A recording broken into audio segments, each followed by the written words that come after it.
What's going on, everybody?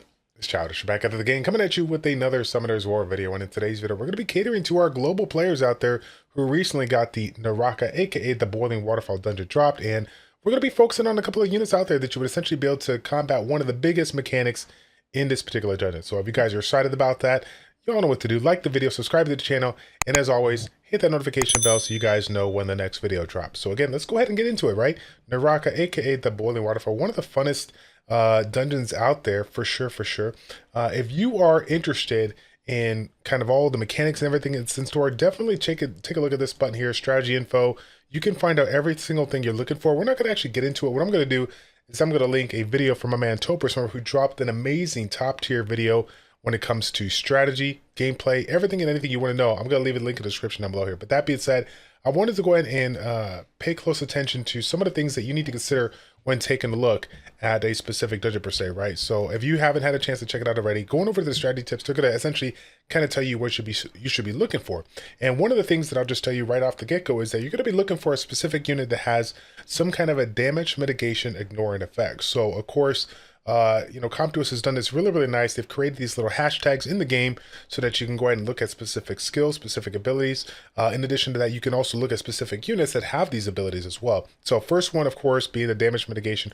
We're going to click on that and it's going to pull up the units that are currently in play. Now, what I'm going to do is we're going to do a quick review of these 4 units here. And I'm going to start out from what I consider to be the worst to what I consider to be the best. Okay, the first one I want to go ahead and start out with is going to be the Water Martial Cat. Now, the Water Martial Cat is actually not too bad at all. This is a free-to-play unit that you guys are going to be getting over time, but when it comes to overall, like, usefulness versus, other units out there, what I think the Water Martial Cat lacks on is the fact that it does have that damage mitigation effect on this particular unit here, but it's going to only come on that second skill, or you can say first active skill right now here. As you guys know, the first and the third skill are going to be able to do some good damage as a four-star unit, but this is the only ability that's going to be able to have it. So again, if you're utilizing it in your Soul Link and focusing on that particular skill when you have that particular mechanic in play, then yes, it's going to be valuable to you, but you're not going to get that full value that you can get from other units out there, okay? So if we back up, that's my fourth one on that one. The third one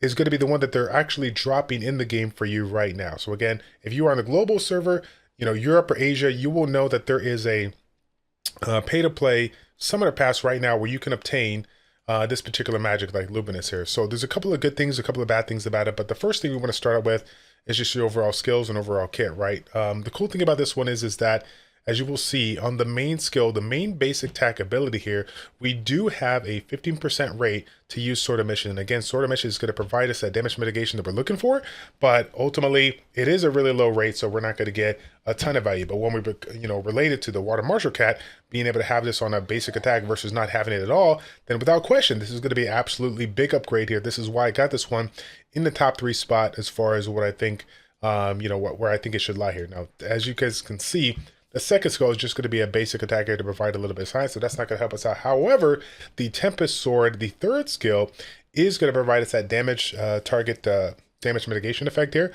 And the cool thing about this is that depending on the percentage of the target's HP, we can get a little bit of a damage boost on this particular one here. So very cool in the sense that it has a couple of ways to provide us that damage ignore mitigation effect here. In addition to that, it does have the skill 3, which is going to be a 3 mana cost here, which is actually really good considering it is a skill 3 ability. Again, though, we do got to, go back and forth to the fact that as of right now, it is really nice if you have it, but there's obviously other units out there that you can go ahead and take advantage of. So the next one that we're going to look at is going to be in my, I would say top 2 spot here.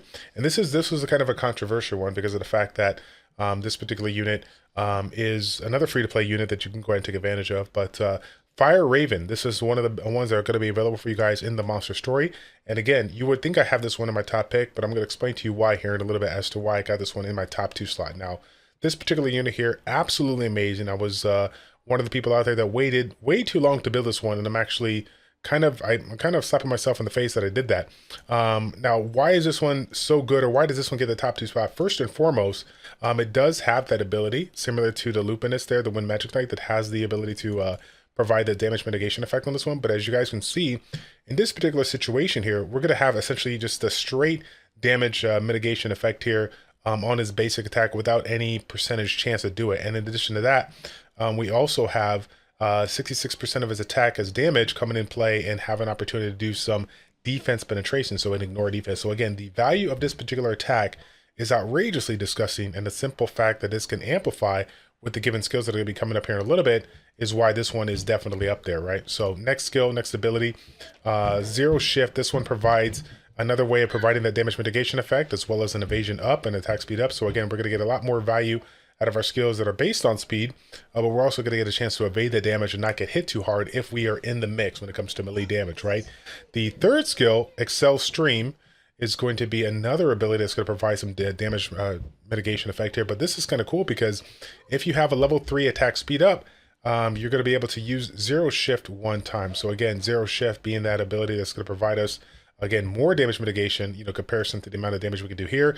Again, as you guys can see, this particular unit just has multiple ways of amplifying the damage, and just overall, over time, you're going to see the numbers go up and up and over again. So now, why do I have this one in the 2 spot here? It's free to play, and it's an amazing unit, and you can utilize this in multiple different dungeons. If you are looking for a good single target damage dealer that can get a little value from Naraka, then you're not going to go wrong with this unit here.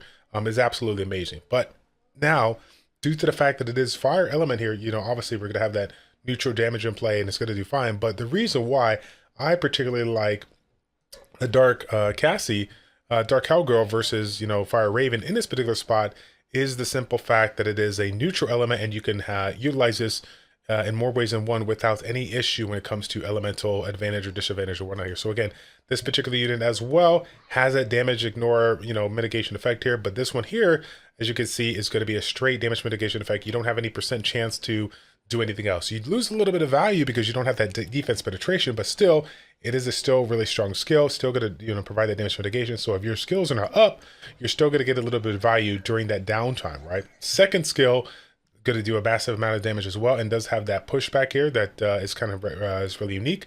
Not really super concerning for this particular dungeon, this particular boss, but it is still a pretty good ability to have nonetheless here. Now, third skill, we're going to get the critical rate, we're going to get the attack speed up buff for 16 seconds if a critical hit occurs. And as well, as you can see, we're going to hit multiple times here, providing that damage mitigation effect that we are looking for. Now, the cool thing about this one is that its its passive provides us just a raw amount of critical damage. I mean, it's unfortunate that the passive doesn't have any more value outside of that here. But again, the fact of the matter is, this is going to be the straight damage we want. This is going to be able to be utilized in more ways than one. And again, we have that neutral element that's just really, really good. So like I said, we can take advantage of it in other places right now. The only downside of this one is that you have to get it in the secret dungeon, which I think is going to be opening up for you guys, if not already, real soon here. So again, secret dungeon, right? This is where you get it, right? So if you haven't had a chance to check it out, you're going to be going over to the Kairos dungeon, going to be going over to a secret dungeon, and of course, if you pop open your points here, you'll be able to get yourself 1 out of the 6 dungeons here. So again, it's one of those things where you cannot, it's not like a guarantee you're going to be able to get it, but once you get it, you will have it, right? And then you'll just be able to collect, skill ups over and over and over again. So this is really, really good unit here. Again, you can go back and forth about, is it the top one? Is it not? I think that the aspect of the elemental neutrality is really, really strong, but let's not get it twisted. Even though I put Fire Raven as a top 2 spot, I probably should, honestly put it up there in the top 1, just due to the fact that it is free to play, and you can obtain it right now if you do the monster story. Cassie is one of those units out there that you can get as well free to play, but you still have to work for a little bit. You still have to spend a little bit of time getting it. So if you guys are wondering, hey, which one should I build, or which ones could I do right now out of all the ones that are available to you right now on the spot, then yes, Fire Raven is going to be the go-to unit that I will definitely recommend. If not, then definitely go for the Cowgirl, okay? That's going to be a fam. Thank you all so much for tuning in. If you guys want any other kind of monster reviews, spotlights, this and that more, you all know what to do. Like the video, subscribe to the channel, and do me a favor, leave a link in the description down below, or excuse me, leave a comment in the description down below telling me what kind of monster reviews you guys are looking to see, okay? That's going to be a fam. Thank you all so much for tuning in. It's your boy Childish, your ChildishPlays checking out. Take care, and we'll see you all in the next one. We're out.